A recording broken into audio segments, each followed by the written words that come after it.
Welcome to the Great People Only podcast hosted by me, Lee Anthony. Today we've got Kadeem Williams with us. He's a former professional rugby player.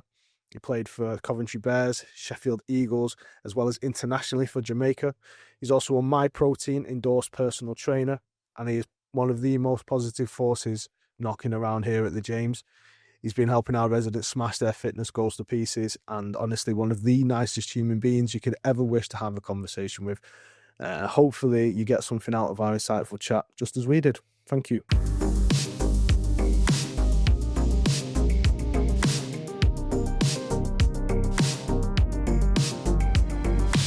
So it turns out, Mr. Williams, that we've actually got a friend in common.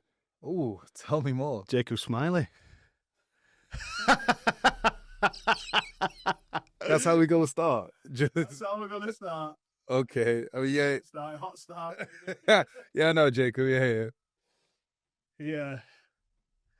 So we've done a little bit of training together. Okay. And obviously NFL into him. Yeah, he went over to do all that. Yeah, he said that you played together. Yeah, we trained together as well, yeah. Quite early on, we did training sessions together when we was preparing for our games. When I think that was the time where we played Ireland and Wales. He didn't play there. But yeah, he was there in amongst the training. He's like grappling a piece of iron. It's just like a solid lump of muscle, yeah. Real sturdy, broad. Fast as well. Fast as Still fuck. out his speed, I'll give him that. Yeah. I mean, he's only 28, you know what I mean? And so just doing training with him in the off season and stuff. And he's a good lad. Because I've always kind of like dabbled in stuff. I did a little bit of strongman in 2019. Basically all the training that doesn't involve mass amounts of cardio and looking good. No. I only run because I need to. Yeah. I only ran in about 3 weeks. Yeah. 3-4 weeks. So I think road work is almost hand in hand with longevity in it. Like if you don't run, don't expect to live to 90. Yeah, you got to work out your lungs and your heart somehow. You can't just bang resistance machines and bang training and heavy weights because you're not getting as much out of it. No way. You're not doing any cardiovascular like. Yeah, you need to train your lungs, train your heart, and just be outside in general. It helps the brain. Yeah. It helps your mental side of stuff. Massive. Staying in a dark gym and those sort of four walls. I mean, good for some people, but obviously there's other factors at play. But you see a lot of not even bodybuilders, but gym rats dying at like 24. Yeah, and it's like. Obviously, it's not just because they don't do cardio, but I imagine it would help. Yeah, it depends what route you want to go down in this sort of gym life and what you expect out of it. If you want to perform, if you want to be a power lifter and all that sort, if you want to stay natural, or if you want to go down the route of and have performance and drugs. And your nervous system can't really take that much back-to-back weeks. That's why people have weeks off or weeks on, weeks off, deload weeks.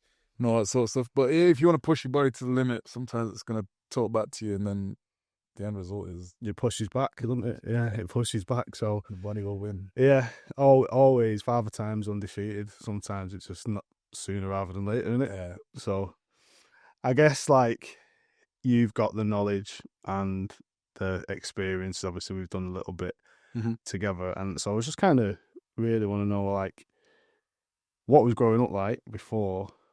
Because obviously you played rugby. Yeah. For a long time, played for Jamaica. Very, very long time. Yeah. No cauliflower here though. What's the secret? Just don't get manhandled. Stay out of the scrum. Yeah. And I guess I played rugby league, so it was in union, so we didn't do contested rucking over and scrums, so my head's not just getting the best around me. Yeah. But before rugby, I was chilling, no responsibilities, loved just heading home from school, going to the park, heads and volleys with the boys. Massive gamer, so I was itching. I was there in the early days of Call of Duty. Travelled over to Halo, that was my game. Yeah. Halo 2, Halo 3, I was locked in. But with less responsibility, just every day watching cartoons, I tell you what, I used to tell the boys I couldn't make it to the park. and then I'd secretly go home and watch Hannah Montana. Amazing. So that, take my mom for Disney Channel. You're not alone. Got it. Singing along to the theme tune. Yeah. So it was just normal stuff, and I wasn't really that into fitness. Completely normal teenage boy stuff. Yeah, wasn't into fitness. Just like to chill around, muck about, and have fun. So what age did you pick? What was your first activity that got you like, right, I think actually this is for me? Well, I dabbled in like school teams. I played for the football team in year 7. Wasn't that good. I was just tall, so they said, "Yo, be a centre back." I said, "All right, cool." And I remember my mate's dad came to watch a game, and he was shouting, "Stay goal side," and I never forget this. And I looked around, I was like, "Is he talking to me?" Didn't know what it meant at the time, so I was just moving back and forwards, just panicking. And then play for the basketball team, just trying stuff out because my friends wanted to. It wasn't till it was about year 8 where one of the PE teachers was like, "Oh, we're going to start a rugby team. Who's interested?" Me and the boys looked at each other and was like, "You know what? Yeah, cool." And our thought was we just could legally hurt kids from other schools. So just having a bit of fun and we wouldn't get told off for it. So it was like sweet. And that's pretty much how it started. And that's the only sport I've actually stuck at. Yeah. And that was union at school as well, which was horrible. So that's my only experience of playing rugby union at school level. So I don't know if it gets any cleaner or smoother when you go up the tiers. And so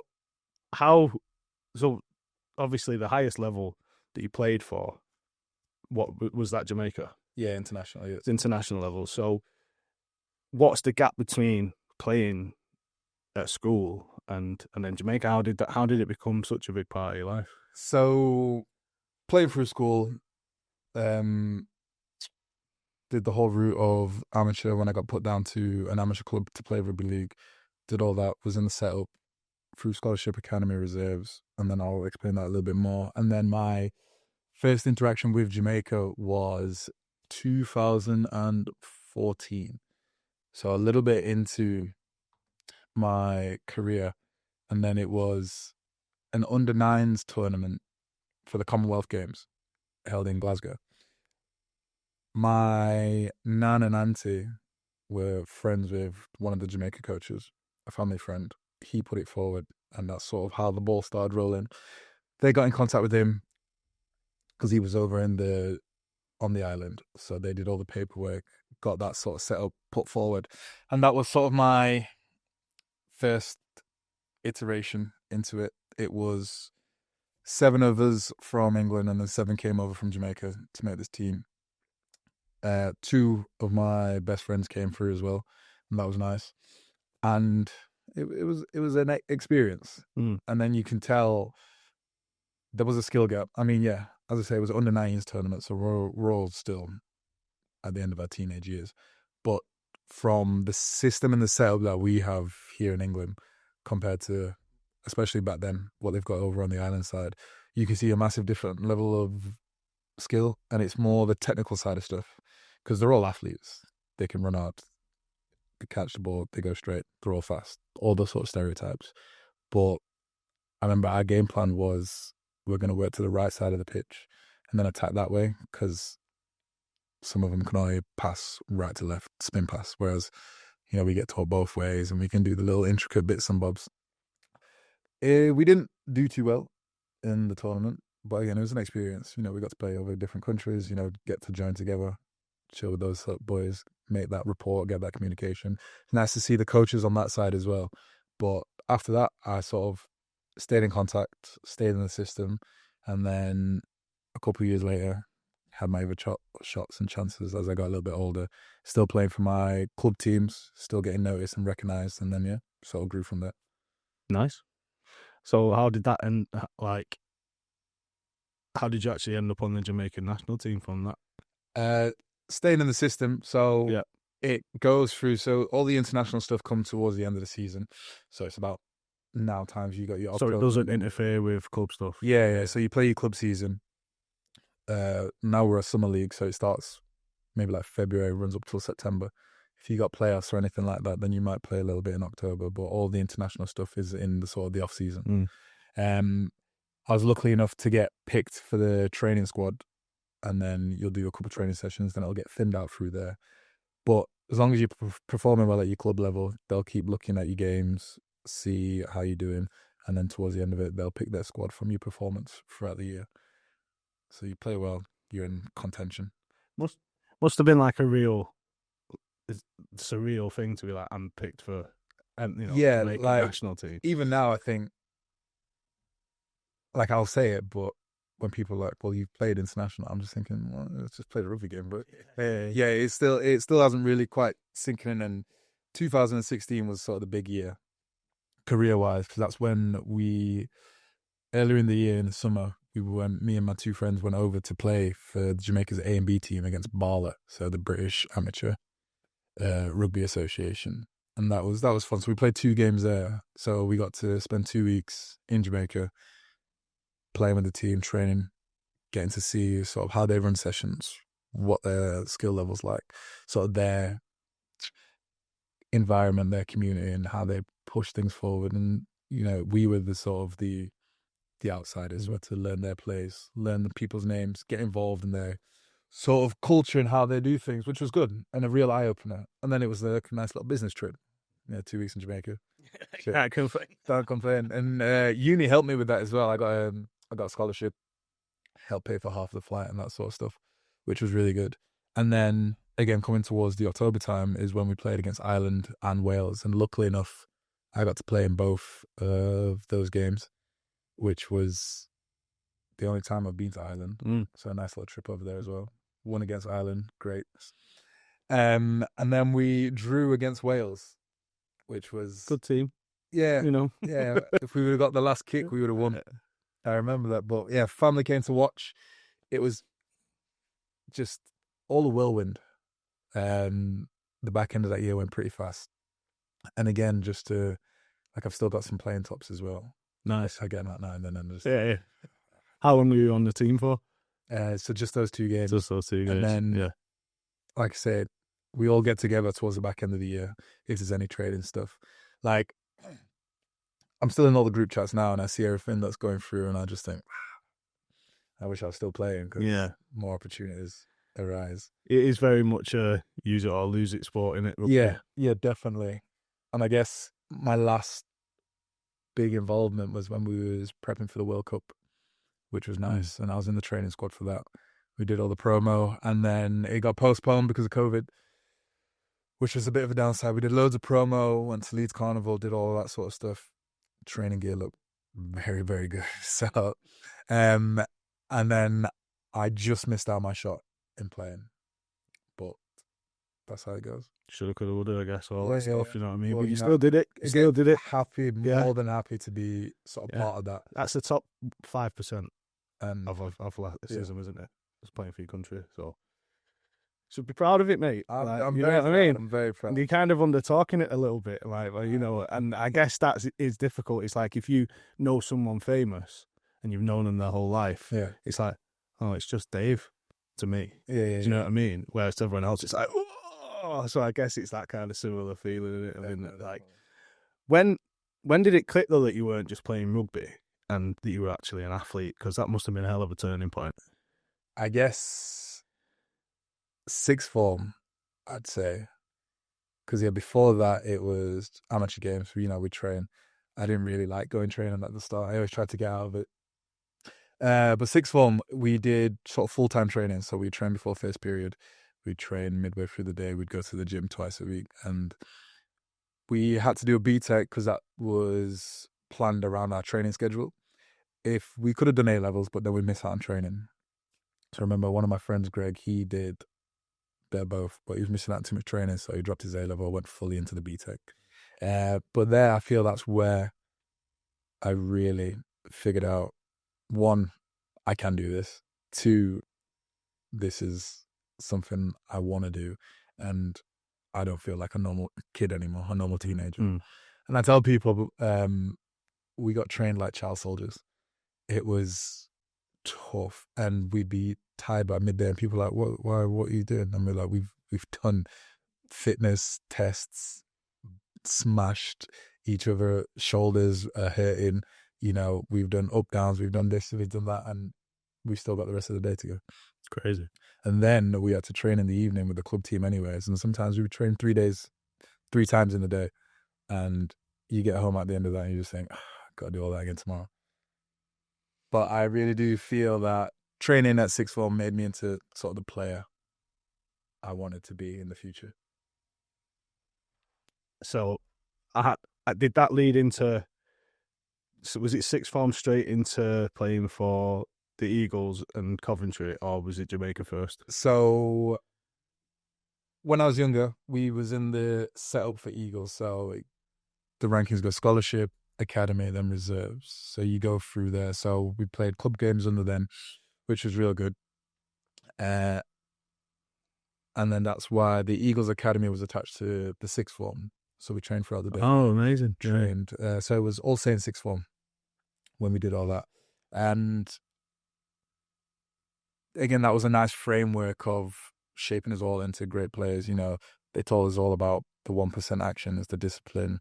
You had a good relationship with coaches and that. And it was very much, this is where we need to be. So I feel like if I wasn't involved in that setup, I wouldn't be anywhere where I am now. And then 2016, so amongst all the Jamaica stuff, the Eagles reserves got cut. So I was like, cool. That was like, oh, I'm finally free of rugby. I can just chill out a bit. But I initially was going to be like, I'll take a year out. But then my friend was like, oh, I'm playing for this club down south. So I was like, cool. You know, I'll go down. So my first time I went actual pro, semi-pro, was playing for Gloucester, which was a big trek. I didn't drive back then, so it was a bit. But there's a few boys from up north. So started off with Gloucester. That was my first team contract. Played for them for a year and a bit. Then I was at Hemel, played there for a year, and then I got to Coventry. So I feel like I kind of made a good name for myself at Coventry. I was there for 2.5, 3 years, very much in the team, first on the team sheet, you know, made a good, solid, I'm this position, and very much dependable. Throughout the years that I was there, made some good friends who I still talk to now, really and truly. And then even though I didn't score as much towards the back end of the seasons, I remember I said, I'm a good defender. Like, I'll pride myself on my defense. I might not score anymore, but, you know, I'll protect my side of the pitch.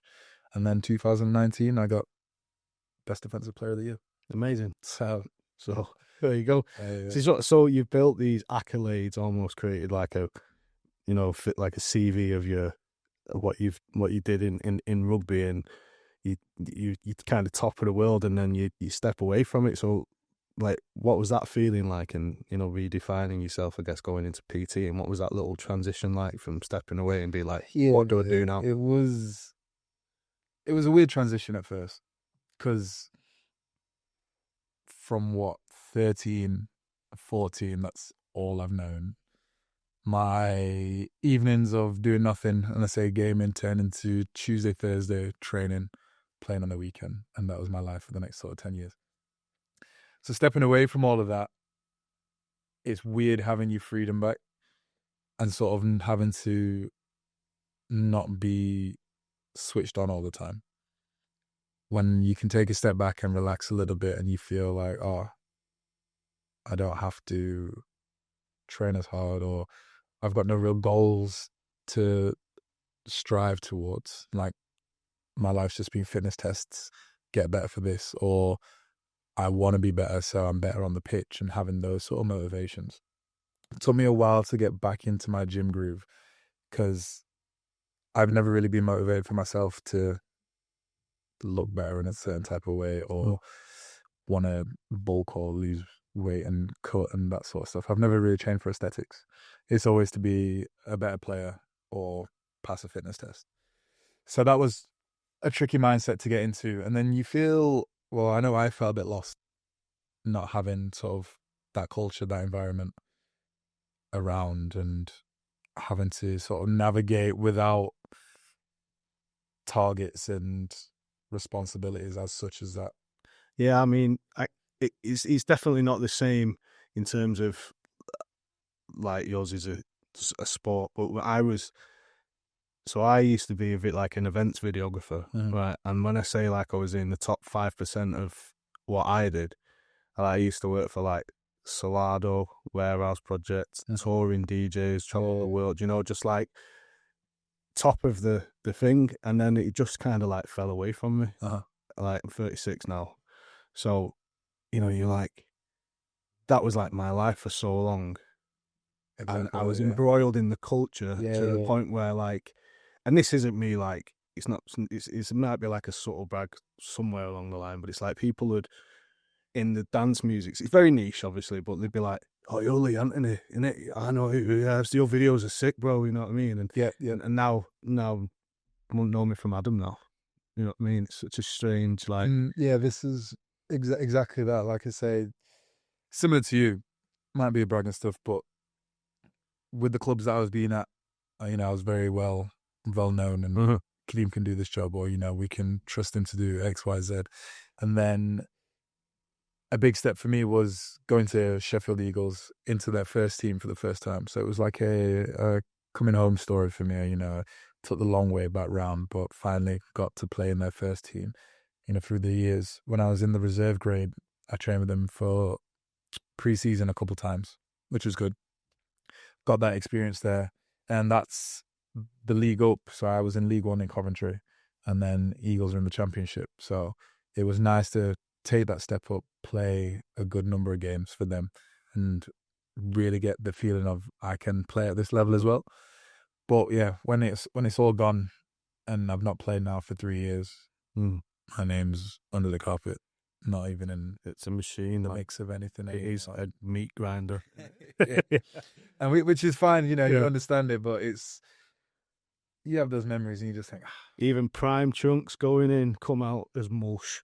More or less. You know, but again, I'm very happy with my career. And I can't really complain, from not even wanting to play at the start to just...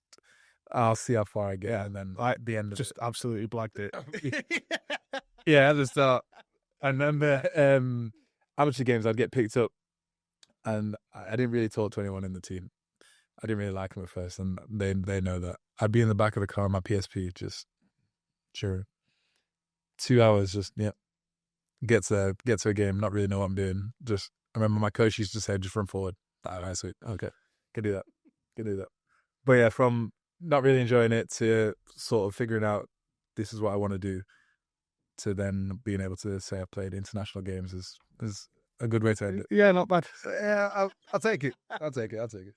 Going off, obviously, we've gone into the transition of you finishing your rugby, going into the PT era. Like, what separates a good trainer from a great one? Like, obviously, you bringing in this athlete mindset into, as we were talking about before, there are some trainers out there who... They've just got the experience. Yeah. They don't necessarily... It's weird, isn't it? Because sometimes the worst fighters make the best coaches. You know what I mean? Yeah. So, like, what separates a good trainer from a great one? I think good trainers will do the basics of stuff, and their knowledge might be what sort of everyone knows, but they can put it into practice, and, you know, they'll hold you accountable to some degree. They'll make you laugh, to make you feel good, and that sort of stuff. But a great trainer, I feel, goes that extra mile. Again, linking it back to my sort of vibe and my persona and mantras of being shaped from rugby, of do the 1%ers.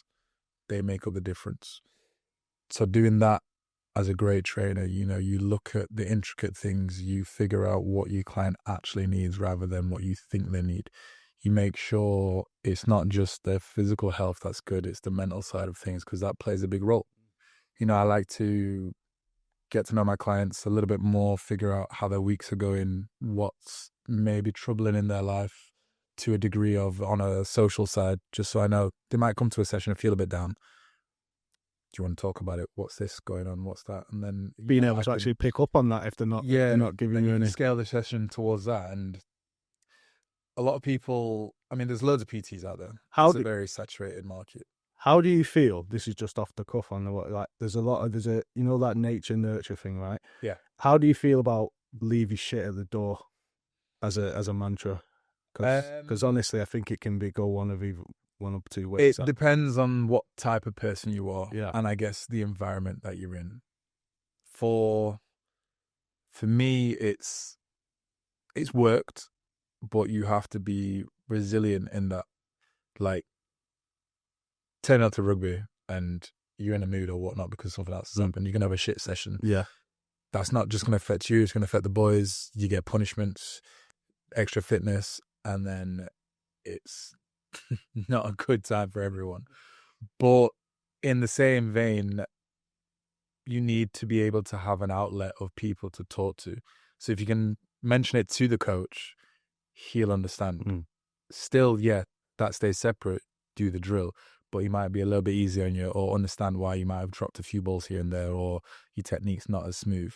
So it can go both ways. So if your client comes in and they're like clearly distressed, but they're still wanting to do the work, but or just be there, because I know full well a few years ago, I was doing MMA 1-to-1s, right, and it doesn't matter. I understand it's about building resilience, but it's strange. It's sort of like I can see where he's coming from now, but then I was like, fuck this, I'm not doing that. Like in my head, it just didn't work on me. But now I'm like, well, actually, he might have had a point. It's strange, isn't it? Like if a client comes to me and just says like they're not in the mood and stuff, cool, let's have a chit chat. Exercise can wait, but if this is needed to be talked about, or you're not in a good place right now, let's have a conversation. Like sometimes I remember years when I was early into the PT game, a client's come up to me visibly upset and all that sort of stuff. We've done a few exercises. It's not gone the way I thought it was, but I was like, fuck it, do you want to get a coffee? Rest of the session, we sat in Costa and just talked, and that helped her. Helped me understand. It's better than just not turning up in it as well. So, and I'd rather be in the loop to some degree. Clients can be transparent. Everything happens in life, it's not like I'm not a military trainer. I'm very easygoing. If you're not feeling the best, as long as I know, I can scale the session to what it needs to be, or try and make it into a fun little circuit, something different, just off the cuff, blah, blah, blah. It doesn't always have to be regimented, plan to plan to plan to plan. But I would definitely say it depends on who you are and where you are, about if you want to leave, you share the door, or be open enough to be like, hey, this is what's going on. Can we have a conversation about it? Because that all goes down to like how you connect with people, isn't it? So each person's different. So how are you connecting with a newbie? Not even just a new client, but because I imagine there are people out there who've gone, right, I'm out of shape, or right, I want to get a little bit fitter. I don't know where to start. And they come to you. That's they've taken that first step. How do you connect with them and get them going? I like to come from an angle of, I don't want to be looked at as someone on a pedestal just because I've done X, Y, and Z and I am a personal trainer. Like, I very much say I'm still just a normal person. I eat donuts, I eat pizza, I do all of this stuff. Yes, I might have a little bit more discipline, but I still make mistakes. I'll get to know them first. We'll talk about general stuff. It doesn't always have to be, right, what's your gym goals? What do you want to do in the gym? What's this? Know a little bit more about them. That eases them into it. And then at least I know, cool, they like this, they like that. Some might be really into books. Cool. We can have a talk about that. And it just eases them into the conversation. Then we'll segue into, what's your gym experience been like? And then I know if they've had a good one or a bad one, or if they are scared of a certain area. And then I'll keep that and try and get them to have a different mindset on that. Because if it's something just like, I've never been in the free weights because there's loads of men in there and it's scary. Cool. But most of the time it's scary because they might not know what they're doing either. Let's take that negative, try and turn it into a positive. Gives them the confidence to be like, you know what, I can do this. But I'm very much from the side of it being easygoing and not too serious. Yeah, of course. That's supposed to be fun. Like, I mean, it's Yeah. supposed to be hard, but it's if you can enjoy it, then that makes it easier, doesn't it? That's the thing. Like, if you, I can be the military style trainer if you want me to, but that doesn't work for everyone. No. People want to enjoy the gym. They want to have fun in their sessions. And most of the time, I get told so much gossip. It's just this big chit chat. I'll sit there, I'll lean up on an equipment. Oh, so tell me about this. What's going on? And I was like, nah. It's like, what? Yes. And sometimes we've done 3 exercises and the hour's gone by and I think, well, oh, shit. But...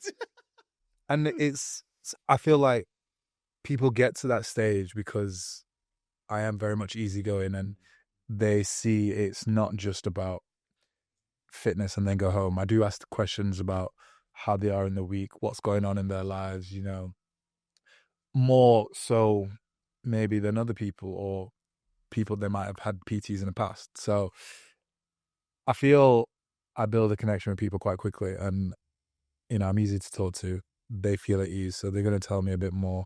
And then that makes the session go a lot smoother because they're maybe wanting to do more exercise or they can push themselves harder, or if they are having the off days, they know they can come to me, but it's still going to be like, cool, Kadeem can still do this for me. I guess, you know, if everyone was, you know, you got to, like, say, cater it to each person individually, and that's how, obviously, why you're busy. You know, it works if it works for you. And with you working, like, do you work with a lot of, like, is it like a split between newbies and experienced people, maybe like a bit of rehab or whatever? Like, how does... Yeah, so everything. I remember when I first set up my business and I got my qualification, I think it took me a couple of days to figure out what I want my name to be and that sort of stuff. Do I do performance like all the rest of the people at the time, or do I just put my name PT? And then I thought I need something a bit catchy. And I sort of strayed away from performance because I didn't want it to just be like athletes who I trained. So I ended up going with health because it's the general population that I want to work with. Old, young, in shape, out of shape, newbie, whatever, just health on the whole is what I want to work with. And then the first part is just my initials. So that's nothing fancy. But it depends on where you are in your journey. Obviously, it depends on how I scale your sessions and how I make it up for you. It is nice training new people and seeing them fall in love with the gym. And it's also nice to get someone who's from a little bit more of an athletic background, because then I can put more of that sort of stuff in for what I used to do, because they'll be used to the movements, the techniques, and not sort of afraid to jump right into there. So I feel like I get the best of both, and I can help people from across the spectrum of fitness, which is very nice. And it's not something I've taken for granted, because I've had new experiences with new clients along the 7 years that I've been a PT. So it's a good mixed bag. So, like, obviously, anyone who steps into a gym, they get my respect, because it is difficult. Yeah. However, as a PT, there must be top 5 things that you see that must be like, please don't do that, right? Or that, like, you just think to yourself, what is he, you know, sort of thing. So what are, like, top 5 list now of things that, like, newbie mistakes that you can kind of correct before you go into the gym, so you hit the ground running? No, I try not to out these, because my mindset these days is you never know what someone's training for. So what's bro training for? Because there's many different ways to do many different exercises, and it could be sport specific. So that's why you could be doing it this way and that way. But I'd just say the range of motion is a big one. You always get taught to train in a full range of motion, and that's just a general. But so try and avoid, like, the ego lifts, basically, and get the foot momentum swinging, especially with dumbbells. You'll throw, you'll dislocate, you'll do your rotator cuff. Disc is what you'll do. Yeah, nice. No way. And just, I'd say, excessive grunting is always one you should keep nice and quiet. Seeing people doing deadlifts screaming and fainting. If you have a certain amount on the bar, fair play. Yeah. The bar kind of empty and you... It's just... oh, come on, they don't wear like that.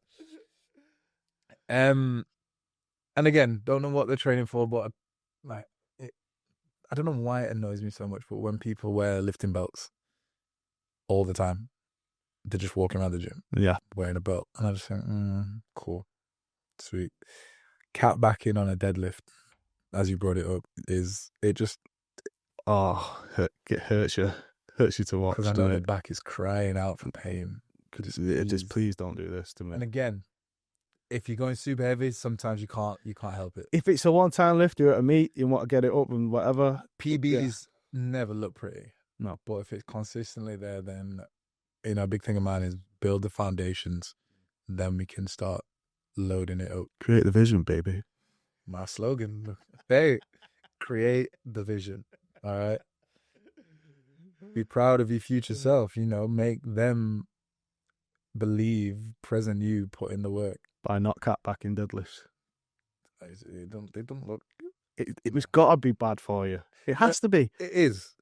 Early studies, it was all about keeping a flat back, neutral spine, cool. As it's progressed and gone on, there's an analogy where you look at your back like a fishing rod. It can still have a little bit of a curve in it, but there's still tension going through there. Yeah. As long as you've got the tension and you keeping your core nice and tight, it's going to bend. Like, it has to keep the spine in a sort of safe position, but he doesn't want to go excessive with it, because then you're loading your lumbar spine and then it's just a recipe for disaster. And I never want to be in a position where I max out and pass out. That's not what I'm looking for. But again, credit to those that's pushing your body to its limits. And as like we said earlier, your nervous system sometimes can take it, sometimes it can't. And it needs to reboot itself. So that's, yeah. So on the back of that, then, like, obviously that's 5 things that you're not really, great on. That you'd love to not see. What's the most overrated thing and the most underrated thing in training? In terms of training as a whole? Or... So let's it can be as broad as you want. Like things like CrossFit, is it over, under it? Do you know what I mean? So like, yeah, is it a cult? Who knows? But basically, like, in the training sphere is the thing, because obviously things like when people used to say, oh, the anabolic window of 20 minutes, it's like, mate, like, sure, you know what I mean? So stuff like. Yeah. So if you had to name one thing that's overrated, one thing underrated, people need to be aware of. I'd say underrated is your step count.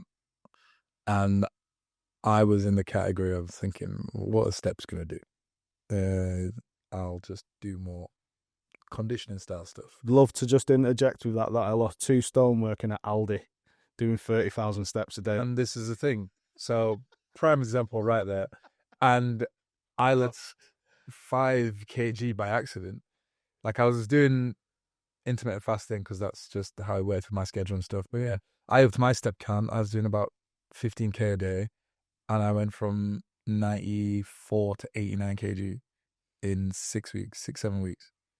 Mental. So underrated, because walking is the easiest form of exercise, and people don't view it as that because it's not intense and they're not putting the body in the stress. But lowers your blood pressure. Like, it's good for mental health, everything. Health, literally. Yeah. Again, works your cardiovascular system. And then if anyone does 15 to 20k steps every day, oh boy, you're gonna be shattered. Yeah. I was sleep like a baby. I was like, why am I still walking? I don't need to do this anymore. So step count, very, very underrated. And we put it forward as PTs all the time. And if you really and truly stick at it, the weight will drop off. Sedentary, someone like me working in an office, how do I get my 10k steps? Easiest ways is small, don't take the shortcuts. So steps, if you work on, obviously if you work on the 10th floor, might not be viable. Yeah. But maybe on your way down, take the stairs. Every 20 minutes, just have a little walk. When you go into your coffee, go that way. If you drive to work, park a little bit further away. Get up a bit earlier. Or if you can, walk into work. Those little shortcuts to get more steps, but then taking the longer route in the workplace will help. as it gets there through. When you finish work, maybe after you do half an hour walk around the block, help your food digest, get your steps in. If you do it and you sort of put it into a nice little routine, it could be a nice bedtime ritual. Yeah, absolutely. That'll help you sleep, help your goals in the future, easier sleep, better recovery. Again, we're just chipping away and ticking boxes to your goals. Perfect. It can be simple. Yeah. Loads of people make it more complicated than it needs to be. Let's have it right. People who overcomplicate things and start saying things like anabolic window and like buzzwords and trying to make things out. They're just trying to sell you something. And the jargon it's all there, but yeah, when you work with the general population or just normal people who just want to get a bit fitter, you don't need to be spewing all that sort of stuff out. No. Because I was very sort of scientific when I started. I had some kid trying to sell me denatured protein in the gym once, and I was just like, what the fuck? Like, mate, go away. Yeah, there's number It's rough for you know, we're going off a tangent here. But Herbalife and stuff. Herbalife, yeah, exactly. Yeah. So yeah, you can keep it simple or you can complicate it and get lost in all the numbers. Full circle coming back, overrated. I would say, and this is very could be detrimental to my controversial. Whoa. I'd say supplements. Yeah. I'm very much a believer and a fan of if you can get it from all natural substances, whole foods, don't waste your money. Yeah. Because you can rack up a good couple bills buying this protein, blah, blah, blah, multivitamins, creatine, yada, yada, yada, and not really use them all. There are ones that have come out recently, like Tribulus, useless. Testosterone, useless. Like all these, like all the Roans. Yeah, all of these Roans and his family. Yeah, you know, all of these like natural test boosters, all that stuff, basically worthless. And like, I think again, because everyone's after a shortcut to fitness, they'll buy whatever's like some hench guy just on the marketing. And yeah, like the only ones I would really say sweet is all your multivitamins, your vitamin side of stuff. Because especially living in England, we don't get a lot of sun. Vitamin D deficiency is sort of in us all. Sweet. Get your cod liver oils, all that sort of stuff. So the vitamin side of stuff, yeah, awesome, sweet. But proteins, your clear whey's, only one I'd say is creatine. Yeah, because that's producing the body anyway. Yeah. But if you can eat well, save your money. Very much so. Been a few studies recently, isn't there, that the dose of creatine anywhere between 15 and 25 grams is like now what they're trying to say. I don't know if they're trying to sell more creatine, but they say it's with the 15 to 25, you're going to see real good cognitive benefits as well as like muscle ones and stuff. Fair. But most people are saying it's like anywhere between 5 and 10. I was going to say, when I remember I have creatine, I'll use it. Yeah. And yeah, I double scoop, so yeah. I'll have 10. Yeah. And it's a nice. When I first started taking it, I remember that's what really massively shot my bench press up. But it was still an overtime period thing. It wasn't instant. No, of course not. Yeah. But that's the thing with these supplements. You got to play the long game with your micronutrient side of stuff. But then that's how it becomes nice, and daily habits and that sort of stuff gets you into a good process. But yeah, overrated, I'd say supplements, just because I think you can save you money if you do the hard yards first. And what I say to clients is, try that. If you're still struggling, if you can't eat that much, if you can't have that much whole food, then we'll look at maybe getting a protein shake just to get more protein in. Otherwise, just keep trying. And no, I don't want anyone to fork out hundreds of quids when you can do a food shop for half the price. Well, yeah, exactly. It's tough at the minute. Prices are going up and up and up all the time. So yeah, save it any way you can, kids. Now, reason we asked you on here today, obviously, you've got your athletic background, your sports accolades, and being here at the James, our whole mantra is the home of, great fucking people. Great fucking people indeed. Yeah. So, like, somebody like yourself, what does greatness mean to you? Deep ones. Yeah. The heart of the conversation. Oof. Let me change my voice and everything. Let me get to the sound. Should I look straight into the camera? If you like. Okay, Don't ruin the immersion. Greatness to me is doing the 1%ers. It's looking at things from not just your perspective, but putting yourself in other people's shoes and getting sort of the whole picture. You want to not only understand the person, but believe that you can help them in a way that no one else can, because then you're really on that one-to-one connection. You can treat them as a number or the individual that they are. And it comes from a place of wanting to sort of be the best in what I do and then wanting to do that for others. So if I'm not giving my sort of whole attention or I undervalue them, then I'm doing a disservice to myself.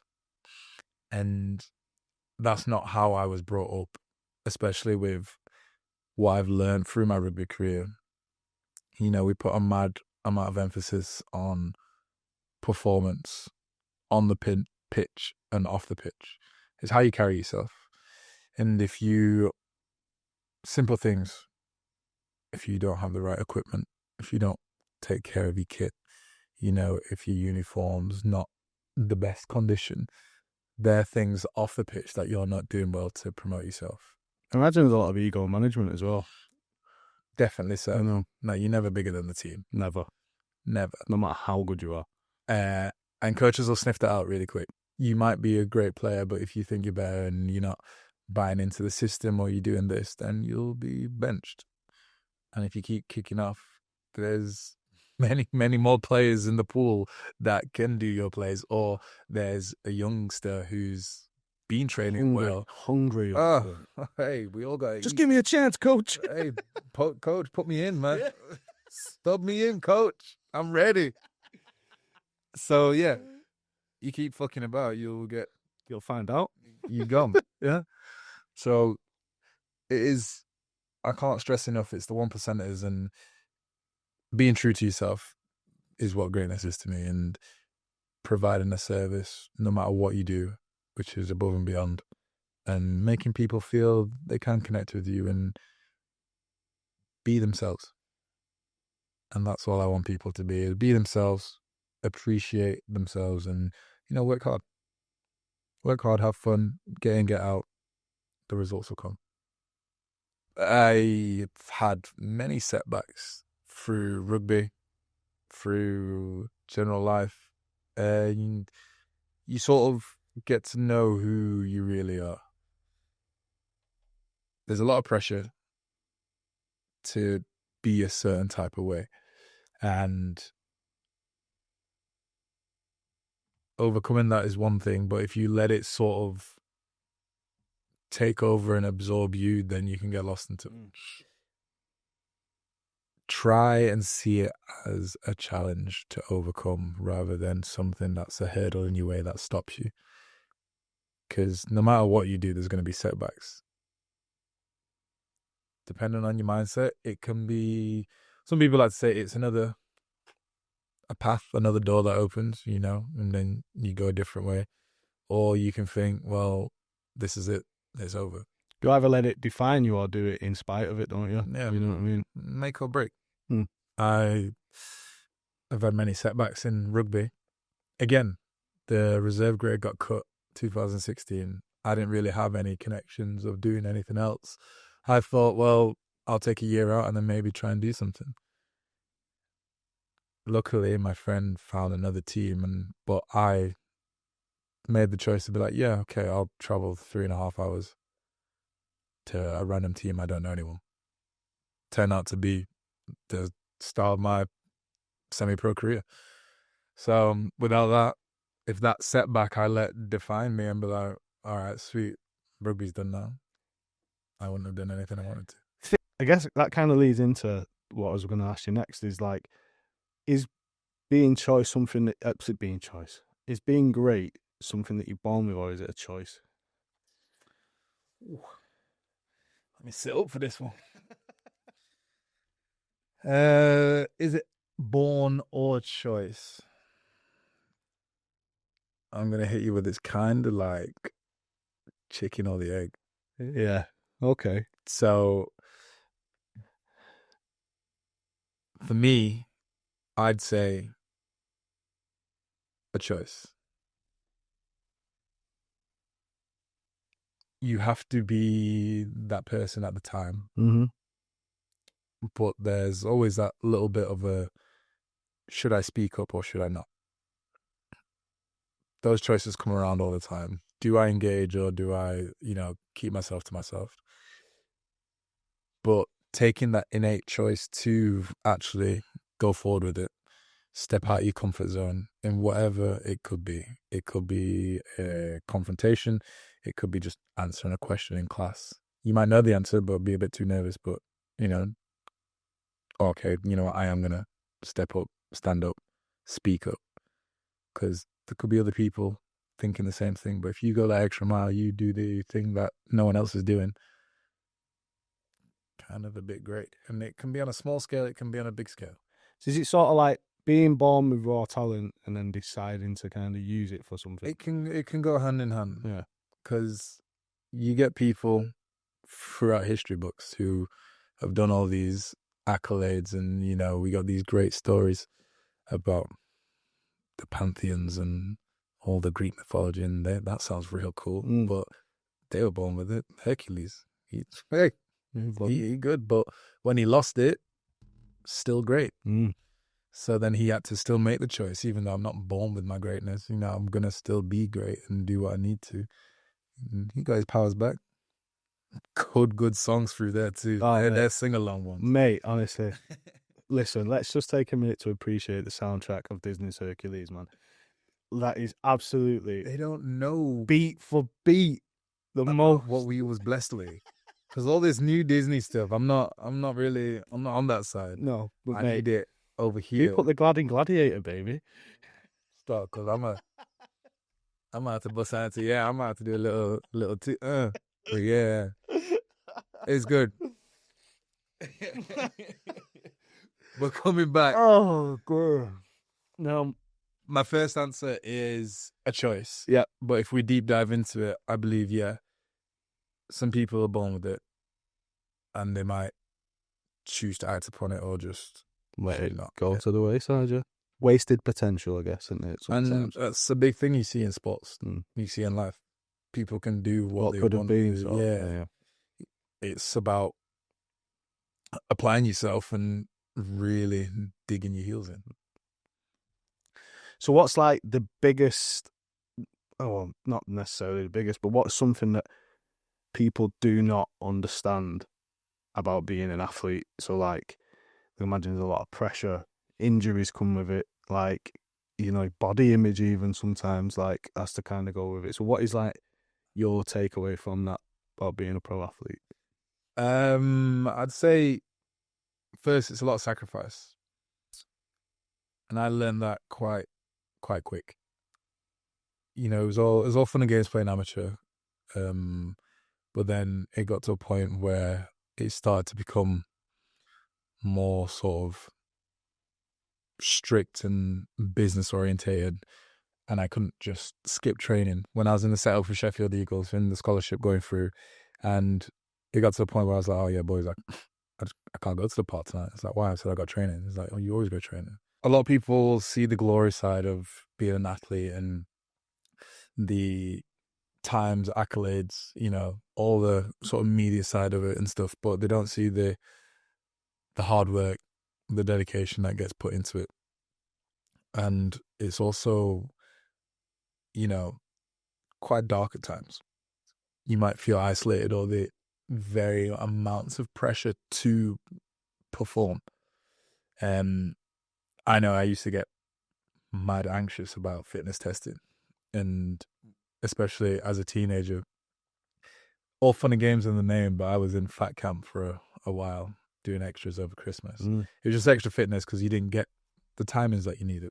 And coming back to we were child soldiers, they were very, very high standards, what we had to meet. And,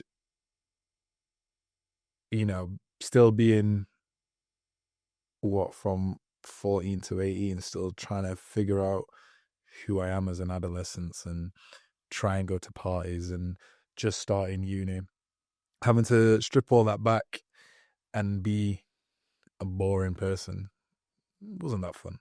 But I knew what I wanted when I got to uni, and I thought, yeah, I can make something out of this rugby stuff. So it didn't really affect me that much. But there's a lot of people I grew up with who couldn't handle that and didn't want to sacrifice stuff anymore. Again, like we spoke about before, wasted potential. A lot of good players I grew up with, when they got to the uni time, just said, you know what, I want the social life. So sacrifices that have to be made for the greater good is what people don't see. And that separates you from the one, doesn't it? From the one from the 99, doesn't it? Yeah, really? yeah. I mean, we've all had the opportunities where we could easily have said, you know what, fuck this, we don't want to do it anymore. But saw the vision, created it. Yeah. Just because I know that there's bits people want to know how, you know, you saying that you are human, you're not a machine. So, what's your favourite cheat meal? Gotta be Chinese, quick and easy. Quick, easy, full of sodium. I get my Singapore fried rice. I take that lid off. I turn it upside down and I just let it do its thing in the bowl. Singapore fried rice. I'm getting some duck, whichever I'm feeling at the moment. If I'm really going all out, I'll get some spare ribs too, some seaweed, some spring rolls, and another meat dish, select prawns. And that'll be just for the big guy. And I'm hoping they give me some prawn crackers for free. If it's not a Chinese, if they don't give you prawn crackers for free. I never used to like them as a kid. Yeah, I mean, they're not. It is weird.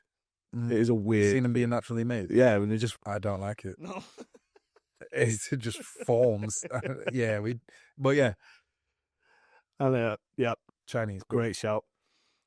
You say if you can only do 3 lifts for the rest of your life, what are they? I'm doing power clean, deadlift, and the bench press. Bench press, obviously all compound. Compounds is my go-to, yep. Yeah. Power clean is just for some explosivity and makes you feel nice. And a deadlift technically can be a full body movement, yada, yada, yada, but yeah. Yeah, you can raise it up, can't you? You can go. So, yeah. To big platforms. Yeah, cool. And if someone's just starting a fitness journey, what's the first piece of advice to get them into the gym? Make it fit into your schedule. If you're trying to go out of your way what you already normally do, you're never going to make it because you feel like it's an effort and it's a chore. Make it fit around your routine, and then that makes it easier and more accessible, because then you don't have to go out of your way. Rather than going and drop everything for fitness and then it becoming practical, integrate it into your lifestyle, and eventually just because that's how you get adherence and enjoy it more. If you don't think, oh, I've said I'll go to the gym on this day, but now I'm going to do this. Just if your gym's close, go after work. Don't try and do the whole, I'm going to wake up at 6 a.m. and go to the gym before work. I tried it. I tried to be that person for 5 weeks. I was tired by 12. Some people can, some can't, and I can't. But don't change up your routine that much just to fit this idea that you have. Slow and steady wins the race all the time. And we're going to, if you wanted to bring it all back down to what makes you, basically, how is someone how do we create the vision, Kadeem?